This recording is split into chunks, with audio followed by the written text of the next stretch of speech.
Granted political asylum in France early this morning when he arrived at a Paris military airbase.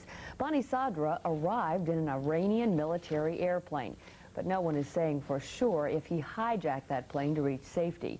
The Iranian moderate has been in hiding for 5 weeks.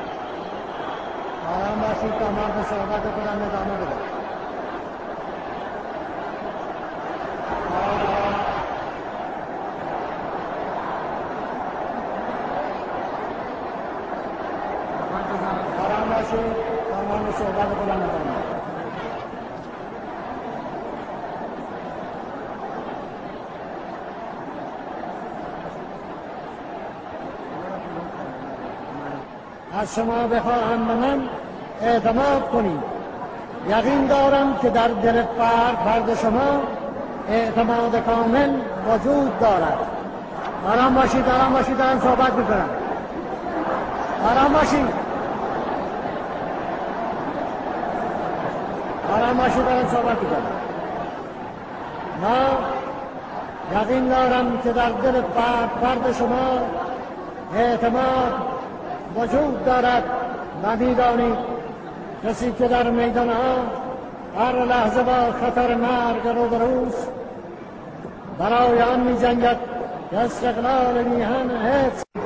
شمایی که با این چماقدارها نیستید از آنها جدا بشوید تا من از مردم بخواهم که به حساب آنها برسم. شمایی که از اینها نیستید فوراً اطراف اینها رو تخلیه کنید. الان شما دقت بکنید و من حالا جواب میدم به اون سوالی که در آخر گذاشته بودم جواب بدم که خرداد ماه تصفیه حساب با مجاهدین است. جواب اینه این دعواها و چماقهای ابهام است که شما بر سر مغز هم خورد میکنید. برای اینکه میگریزید از بحث برای روشن کردن این مفاهیم تا معلوم میشود که جای هر گروه در فرهنگ سیاسی ما، در روابط سیاسی ما کجاست. دانشگاه های ما هم متاسفانه این بحث رو پیش نکشیدن برای اینکه خود اونها هم از روشنایی میترسن. چی؟ نیست که ما به سر کسی بشکنیم. خب از یک جانب حالا چماق زبانی به سر دیگران میشکنید، دیگران چماق چوبی.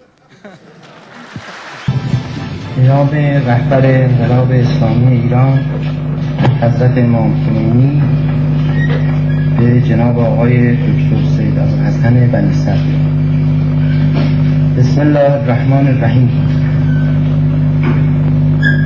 بر اساس آنکه ملت شریف ایران با اکثریت قاطع جناب آقای دکتر سید ابوالحسن بنی صدر را به ریاست جمهوری کشور جمهوری اسلامی ایران برگزیده‌اند و بر حسب آنکه مشروعیت آن باید به نصب فقیه جامع الشرائع باشد، این جانب به موجب این حکم رأی ملت را تنفیذ و ایشان را به این سمت منصوب نمودند. لکن تنفیذ و نصب این جانب و رأی ملت مسلمان ایران محدود است. به عدم تخلف ایشان از احکام مقدسه اسلام و تبعیت از قانون اساسی اسلامی ایران از جناب ایشان می‌خواهم که مسئولیت خطیری که به موجب اراده ملت و بر اساس قانون اساسی به عهده ایشان گذارده شده است همچون امانتی الهی از آن پاسداری نمایند.